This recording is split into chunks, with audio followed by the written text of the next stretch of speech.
Let's rock and roll.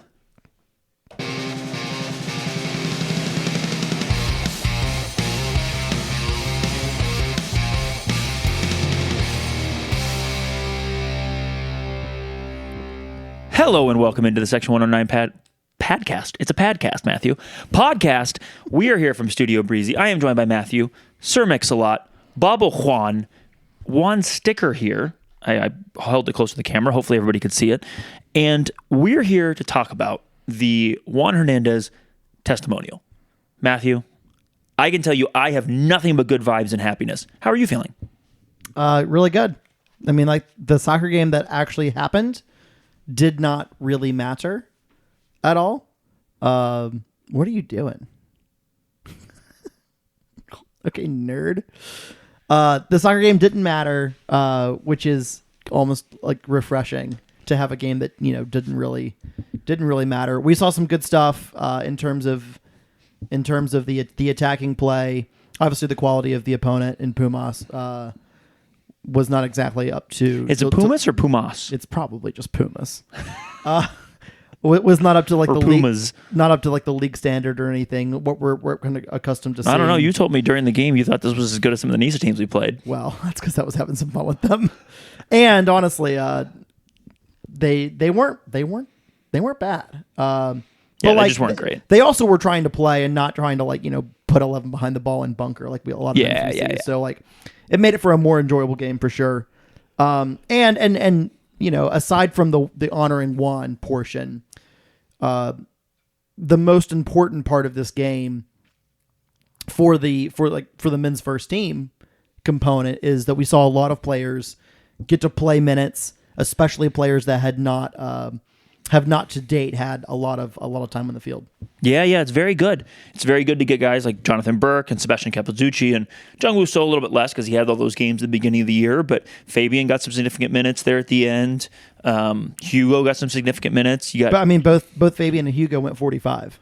Like, it's good. Yeah. It's very good. Let's talk a little bit more about the vibes. Like, it was, I know you didn't do 3 points, so I'll just kind of work mine in the conversation here. 3,800 people, give or take. Yeah, that was wild. The power of Juan. What an amazing night. What an amazing history. And what a great way to honor a legend. Oh, it's unbelievable.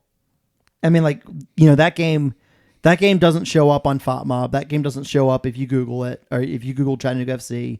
That game doesn't show up if you Google, like, NISA games or whatever. Like, this is completely standalone. And it's, power of Juan, power of CFC, power of the community. And look, CFC is Juan and Juan is CFC, right? He's not the only, I don't want to reduce CFC, but like, he has been a big part of this for a long time. Even though he's no longer playing and this was his final game to play, you really felt the outpouring of love and you really like saw how much he means to people. Yeah, there were definitely some people there that had not been there in a long time. A lot of people. Which was really, really great to see. A lot of people, and I don't mean like people who have left and like are never coming back necessarily. I just mean people that maybe they've had a kid or they're at a different point in their life and they're not at every game anymore. Yeah. Or maybe they were only at some games, but I met them before and I saw them again, which was really, really cool. Another thing, testimonials, Matthew, are something big clubs do. CFC is a massive club. Well, we're the only massive club in the United States. We're the only club that matters in the United States. But look, a testimonial is not for everyone, not for every player who departs. Just being honest, like, not everybody deserves one. But for some legends, and this being really the first one we've ever done, it's really fitting. Zeka got like a kind of one. It just wasn't a testimonial; it was a league game, but we got to celebrate him in kind of a similar way. It was a friendly. Was it a friendly? Yeah. Okay, so even more so then. I remember that being they weren't in NISA yet. They weren't in NISA yet. I forgot it was that part. Just another game that we could get scheduled, help them out to get Maryland accustomed to. My bad. I forgot. Accustomed to kind of the level or whatever. But point being is, like, Zeka got one, right? Yeah. Like, he got what amounted to a testimonial. It was slightly different, but it was that game was for Zeka. It was to say goodbye to Zeka. This one was to say goodbye to Juan. And I don't mean goodbye. See you later. It's to honor their career. Right. And, man, it was also cool. We've got the game on in the background here. We've got the sound turned off. But listening when I had the sound on to Zeka tell stories about Juan, tell stories about Juan's dad, like, it's perfect. And by the way, there's no other better person to have in the booth than Zeka to tell that, you know? like to tell stories about Juan. The two guys that made the jump from amateur to pro, two guys that like. Actually, there's a third. Felipe did it as well. He did it slightly differently by leaving and coming back. But Felipe made the jump as well. But those are your only three guys that made the amateur to professional jump. There's another one. Who am I forgetting? Cannot believe. Just because he's down under does not mean you have to forget about him. Oh, Cam Woodfin. Yeah, you're right. I'm sorry, Cam. There's actually more than that too. Guys like Phil D'Amico, who shouted out Juan on Instagram on the day of. But even guys that didn't make the amateur jump, like you saw former players, guys that are playing in other divisions right now, shouting out Juan. Like they may have had a game day themselves, but they posted. I saw a bunch of posts. So let me rephrase that because it was really, really cool. I said that poorly. What the emotion that I was looking to capture is the last guy that's still around that has done it. Those are the two guys. You're right. I'm sorry. I should have mentioned Cam. I honestly didn't even think about it because he's playing elsewhere. But obviously Cam made that jump and Phil made that jump and maybe a few other guys did. Felipe made it, but Juan and Zeka were kind of the two big ones. I felt like the guys that kind of maybe did it a little bit longer, or at least it felt like they did it longer, and certainly guys that had been around for a longer time. I mean, Juan from 2015 and Zeka from 2013. Yeah. Until Zeka from 2 years ago, and now Juan from this year. And by the way, Zeka asked me at the bar, he goes, "Who has the most appearances? 1 second?" I said, "You do." And he said, "Oh, okay, good." Because I wasn't sure. He's like, "I couldn't remember." I was like, "That's you, buddy. That's funny. That's you." Yeah, what 142 or something, which will now, I mean, like Juan got up to 126. I think 127 now. Hey, good point. Good point. Oh, Mixie, don't go running off. So anyway, what an amazing night. I'll give one more thing, which is that about that testimonial part, which is that I hope that in the future we have somebody important enough and long-standing enough and tight-knit enough to the community to do one for. And there's some guys in this team that could certainly get there. But this is a special thing, and man, I just hope we have those kind of connections in the future with players too. I hope the professional game doesn't. I'm not saying it will, but I hope the professional game doesn't ruin that part. Yeah, because professional game is about money, and a lot of times players come in and out quicker. Yeah, I 100% agree. Let's talk a little bit about the lineup, Matthew. Yeah, so I was pretty darn close. Turns out, you didn't think Richard would start. Yeah, I think Richard. I got that one right. Really wanted to start. I told you. So we'll just go through it. I only missed two: Richard and Juan Louis. Jonathan Burke got the starting goal, his first start in a CFC uniform. He went 90, which was great to see. Jung Lusso at right back, Sebastian Capizzucci at right center back. Capizzucci would end up moving to left center back for the second half. Nice to see some versatility there. Yeah, that's midfielder Capizzucci to you, playing in his unnatural position, center back. Easy. And he went 90 minutes. Aiden Bowers got the first half at left center back. Joseph Perez got the first half at left center or at left back. Who got the second half at left back? Jung Lusso moved over from right back to left back, and Hugo Martinez was the one that I actually replaced Joseph Perez. Richard Dixon went 45 minutes. Colin Stripling came in and replaced him and wore the captain's armband for the first 40 minutes of that. Yeah, so a few fun things that we learned. Number one, Colin Stripling wore the captain's armband, so he's somewhere in that pecking order. We didn't know that, right? Yeah, he's somewhere in there. I think last year when Alex McGrath wore it. Yeah. It was Juan, but McGrath was Alex, also off the field. or Richard, and it was in the order was Juan, Richard, Alex, but Juan didn't play as much, so it was just mostly Richard, and then occasionally Juan, and then Alex when Richard wasn't in there. But it was just interesting to see a different player wear it. Also, the other thing, Jung Woo-so at left back. I don't think that he's directly the backup left back necessarily, but he's in that depth chart, and I wasn't sure that he was because we hadn't seen it. Yeah, I mean, like he's a quality player. He's got 2 feet. He uses them both very, very well. Well, most people have 2 feet, Matthew. I mean, a few people, lose one or whatever else. I mean, most people have 2. You've been able to see through his minutes this year that he's got quality on the ball. Understands space very, very well, and it was nice to see him get some more minutes. Obviously, he featured a lot at the beginning of the season due to Colin's absence. And has lost time. And Partita's injury. Right, and he's lost time from there. But I think this has always been the role that he was expected to play. And look, he's going to play a bunch of minutes overall by the end of the season, just by virtue of playing all the minutes he played to start the season. And we need the minutes. So he was good. I thought he was good in the first half and solid in the second half. Alex McGrath started, went 45, replaced by Beto Alvarenga at halftime. Obviously, Juan Hernandez started and played the first 45 minutes with CFC before switching sides to Pumas. He was replaced by Mattia Mwape in midfield. Yeah, at the 10. Damian Rodriguez started and went 68 minutes. And Juan Luis started, went 45, replaced by Fabian Rodriguez.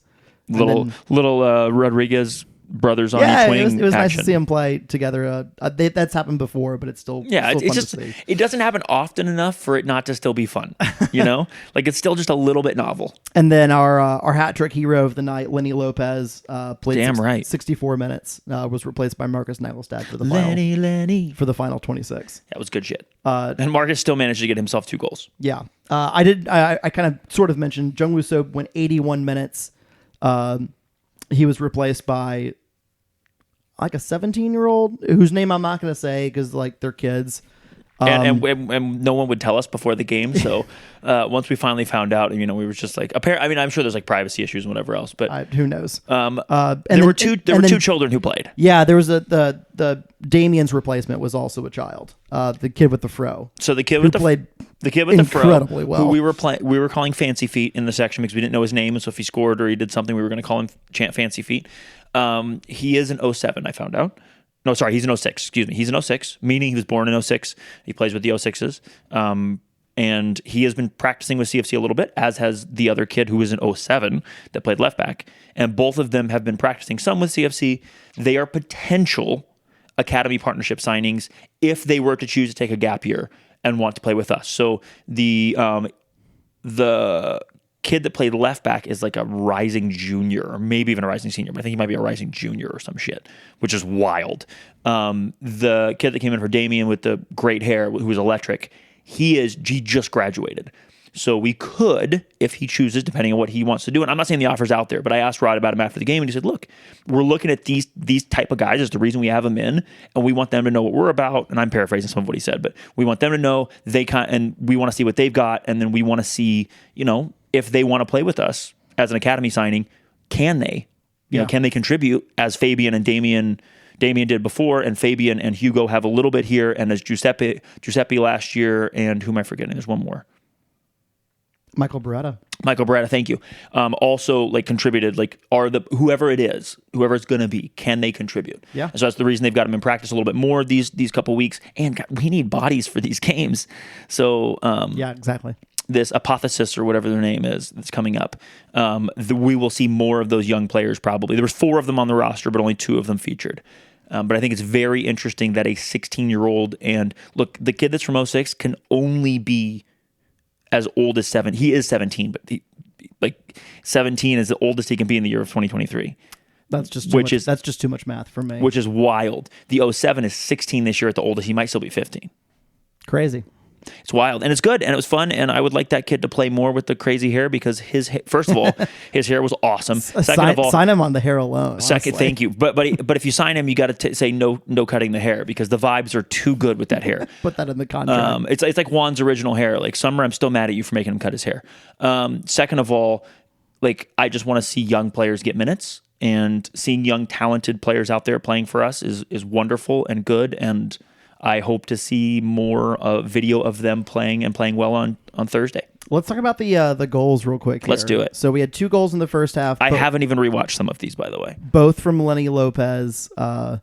Both first half goals were assisted by Alex McGrath. Really on one of them was a shot, one of them was a shot cross. And goal number 1, the hockey assist goes to Jungwoo So. Goal number 2. Goal number 2 was a hockey assist from Juan Hernandez. So, however you were about to ask that question, maybe you put it back in your pocket. Think about your choices. Fine. Your stat keeping sometimes is questionable. It's really not. You already said you didn't watch the goals, so you got to trust me here. The keeper makes a save. It can't be an assist. It can be a hockey assist. It can't be an assist. Yes, it can. Yes, it can. Okay. Anyway, what was the third goal? Which one was the third goal? Hang on, I'm still mad at you because goalkeepers saving shots do count as assists. We've been over this. This is consistent with CFC history. It's consistent with the law, and that's how we're rolling here. CPD's not coming to arrest you for falsifying documents. I meant the laws of the game. The third goal comes early in the second half. It's a great 1-2 from Lenny and Beto Alvarenga. Lenny slaps that thing in the bottom corner. I remember that. Fantastic. Such a good finish. Goal number 4 comes from Marcus Nagelstad committing. Just kind of steals the ball from the top of the 18, takes a couple dribbles, and bangs it near post. Just mean, honestly. It's basically child abuse, Marcus. I will point out, though, that no one likes scoring against amateurs more. Every time. Yeah. No one likes scoring against amateurs he just more. That's true. He scores against professionals too, but when he comes in against amateurs, I feel like he's just like, I'm going to make someone look real stupid today. Yeah, I love it. I do too. This also came after he had put a full volley off the like cross field pass, like full volley off the bar. So, but before he attempted murder on that poor child who got in the way of that ball. Oh man, that was rough. Yeah. So that was the fourth goal. The fifth goal comes from Marcus Nagelstad making a steal in the box, laying it off to Mumu Wape, and Mumu laid it off for Fabian Rodriguez for Fabian's first official goal with CFC. Very good finish from Fabian. Fantastic. Second goal in our hearts. Actually, fourth goal in our hearts, because he's missed 2 sitters now this year. Listen, it's part of being a young player. That's so mean. That's so mean. Facts are facts. And then the sixth goal comes. But he also has a goal against Birmingham. I know it doesn't count, and it will not count because it does not fit the recommendations. But we know in a friendly he had a goal, so I'm just saying, good for Fabian. And the second finish made up for missing the first one because it was top bins. It was top bins. So the sixth goal comes from a nice cross from one of the aforementioned children to Marcus Nagelstad, and it's such a good ball because it cuts out the entire defense, and Marcus takes a great touch on it and has time to like kind of negotiate with the keeper, like at a kitchen table of like, which way do you want to dive, which way am I going to kick, whatever. And then he got it. And then he just like rolls it the opposite direction. It's such a great. All of that was fun, and then in the midst there, Marcus, we mentioned the full volley that he put off the bar. He also kicked a ball so hard that I'm pretty sure the defender had to come out on a concussion protocol. Like that's how hard he kicked it. Guy saved it with his nose, like Scott Sterling style. Hey, by the way, bad idea. Yeah, get out of the way of that one, man. It's like you don't want to end up on a poster like in basketball. Like if someone like LeBron James was coming down the lane, like you're doing the Matador defense type thing. Like you don't want any part of that poster. And I feel like that's what he probably should have done. Get out of the way with that. It was brutal. It was so brutal that immediately, I think it was Capizzucci was up there, but somebody was up next to him and was like motioning for come on, because he got hit so hard. Yeah, but I think he's doing okay. Good. I mean, I saw him after the game at the bar. I don't know if he was drinking, but because I don't know how old he was, I can't tell how old any of those kids were. But I did see him, I believe, at the bar. His face was a little bit red, but he seemed to be still alive. So those were all 6 goals. Listen, those were great vibes. Oh yeah, it was fun. And the Juan Hernandez trick, the sending him to the other team, where some people just hadn't noticed because I got 2 different. Hey, number 10 for them looks a lot like Juan. Yeah, it does. Yeah, it does. A lot like him. There's a reason for that. And then like to have him go out, sub out, get a big ovation, go to the locker room to do the "We Want Juan" chant, and then have him come back in. And my favorite part of that whole thing was, first of all, Jordan comes running over to tell us on the Capo sound, like, hey, at 80, because he tells the exact minute, at the 83rd minute, start chanting "We Want Juan," and he's going to come back in. And so at the 82nd minute, we do stand up for the CFC, but like. Right now, the crowd is so conditioned, and we may have to work on some of this for some Section 109 stuff, not podcast stuff, getting people like up and down in the middle of the game, because we did a Juan Hernandez Chattanooga chant in the middle of the game and like didn't really get everybody involved because it was the end of the half. So some people just like ignored our like pleas to stand up. Not please, our like our indications. Our polite request. Yes. And so even in that 82nd minute, we did it for almost a full minute, and like maybe like half of the Nuga section, maybe a little bit more, but not maybe 60% at most of the Nuga section stood up. And we started doing We Want Juan, and we did that like in a Viking clap, like we want Juan, boom, we want Juan. And like I think some of them caught on and were doing it, but it was a little bit half-hearted, to be honest. Like I think people were like, wow, look at these nerds like trying to get Juan back out here. And then he comes out of the locker room, and this was the moment. He comes out of the locker room, and you could see the crowd see him walking up in blue up the side, and everybody else that was not standing up immediately stood up, and this big electric like feeling went through the whole crowd, and everybody's chanting and going crazy. And that was a really, really, really, really cool moment. Yeah. And then to see like Colin put the armband back on him and then him come back out there, that was like, I know like it was a secret because obviously we were let in on it right before the game because we were going to participate in it. But man, that was a really cool way to do things. And honestly, like they could do it on the next thing if it was set up the same way, but it won't be the surprise it was for this one if they choose to do it again. Like this was the one time they could surprise, and I thought that was really, really cool. Yeah. What else you got from this game, Matthew? I would just caution people that like the actual football that was played, like you're not going to learn anything from this game. Well, duh, because it's called soccer because we're in America.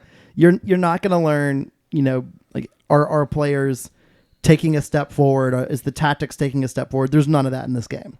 This was. I think I'm going to do this game a little bit of an injustice. Don't be mean. This is basically a training exercise. Oh, that's very mean. Also, you got very upset in the middle of the second half when Juan went to the other team, and you were like, "I'm uncomfortable with how much better they are right now than they were." Yeah, he made them better. Right, which means there were some moments there where because there's a function of just the way we play that. If we are in possession and then we are dispossessed high up the field, and I mean like in our attacking end, usually we have numbers to cover, and like just incredibly good defenders that clean up a lot of messes and clean out a lot of people. Yeah, and with just a little bit of rotation, and some unfamiliar parts like not that aren't always playing together in the same 11 every day. Right. There were a couple of these balls that would come out from the Pumas defenders. Somehow they would Juan hasn't been there in like a decade, and somehow they find Juan, and then he's like slipping out like big balls out to a winger or something like that, and getting them on the move. I'm just like this is annoying, man. But also like it's also the curse of me, where. Like it's a friendly, it's a testimonial. Nothing actually matters in this game. And you're way too into it. And I start out being like, this is gonna be fun. Like this is great. Like I don't care about this game. Yeehaw! It's so much better for my heart. And then like one bad refereeing call or like one stupid play, and I'm like, come on. Yeah. Just can't help myself. I know you can't, and none of us can, to be fair. And it was really a beautiful. It was really fun. Like. It really was just fun. And from start to finish on the day, like in the game, the atmosphere, the moments, like it's just such a good day. We changed almost every chant within the supporter section to be one specific, like just like joking around, like any chant we could change at all. Like it was just really, really fun. It was a really great celebration of someone who gave, who chose to like come here to play and then to make Chattanooga home because of Chattanooga Football Club and the community that surrounds it. So yeah. It's like that thing that we always preach about, like fans like loving this and like building their lives around it and it being such an important community, which is my story, right? But also for some players, it's their story too. So I loved every bit of this, and it was honestly, I expected a lot and I expected it to be great, and it exceeded all of those expectations. Yeah. So yeah, that's where we are. Next game up for the men, they'll travel down to, I don't know what it's like, Kennesaw or something for another exhibition game. I think I'll see some more rotation, probably even more heavy rotation than we saw even in the one game, just because guys, certain players want to play with one and be a part of that game, and it sounds like the coaching staff allowed them be able to say like who wanted to play, make sure they got some minutes, not a lot, obviously. And then you rotate some of the guys in that needed to play minutes. And I would not be surprised to see Thursday's game to be much more heavy on the rotation side, and less of like, kind of two different sets of 45 minutes. If that makes sense. I would expect to see guys go, 60, 70, maybe even a bunch more go 90 that just need to get the minutes in the legs and keep some match sharpness. Because they've not been playing a lot on the season so far. And, the next man up mentality is important for our club because we've had so many injuries already this season. Well, and look at Alex McGrath, right? It was out for a week to get healthy and because he had a red card, because he had a yellow card accumulation, whatever else. You want to be able to get a guy like that some minutes so he can stay in rhythm. And some of those other guys, you want to be able to get them some rhythm minutes, but otherwise like take away the wear and tear on their body. So I'm sure Rod will manage that well, and Juan will be a part of managing that, being the performance guy. Yeah, exactly. But I will also say, Rod said to me after the game that they're interested to see how good this team is. They think they'll be decent. There's a striker that we had talked to in the offseason that we liked, that didn't end up working out. We're happy with where we were, but we were looking at like a forward or a winger kind of combo guy. And he plays for them, and he played for Charleston Battery, and I think he has 10 USL Championship goals. So like they have some talent on that team. Interesting. Yeah. So he just gave me that as a little example to say, hey, there's some talent on this team. Somebody that like we looked at that wasn't the perfect fit for us, but like, if we're looking at somebody and they've got some professional experience in USL Championship, like that's a pretty good sign that this roster's got some players. So yeah, it's classic in PSL. You never know what you're going to get, but sometimes it's going to be pretty good. Yeah, and hopefully, we just want the key is to get some minutes for some guys and to keep the rhythm going, and also to escape with no injuries. So that's the goal. That's going to be a huge part. That's the goal. Well, Matthew, thank you for joining me. To talk about Juan Hernandez Day, and yeah, I can't wait to make more memories with Juan in the future. I'll give one little tiny side note before we jump off here. I've got a Juan Hernandez jersey. Summer, this may be her last year. You see her coming off the field with ice every time, totally iced up. That's called good recovery, first off. Yeah, I just know, like, she told me 3 years ago she didn't think she was going to play again, and it's 3 years later and she's still playing. She's works full-time. She's a nurse. So I'm just going to make an assumption here. I'm not saying this is what's happening, but Juan just hung him up. Let's say Summer hangs him up. I could get that number 10 Hernandez jersey signed by both players, and I could frame it. And that wall right behind you that's currently empty could have a pretty sweet Hernandez 10 CFC jersey. Yeah. Hung up on it. That's what I'm thinking about. No one's holding me to that because I'm not putting it out there like, oh, you guys got to keep me. I mean, I don't know. I also like wearing the jersey, so we'll see. Interesting. But could be fun. Could be fun. Anyway, thank you everybody for joining us, and we will be back with a review of the women's away game here shortly. Peace.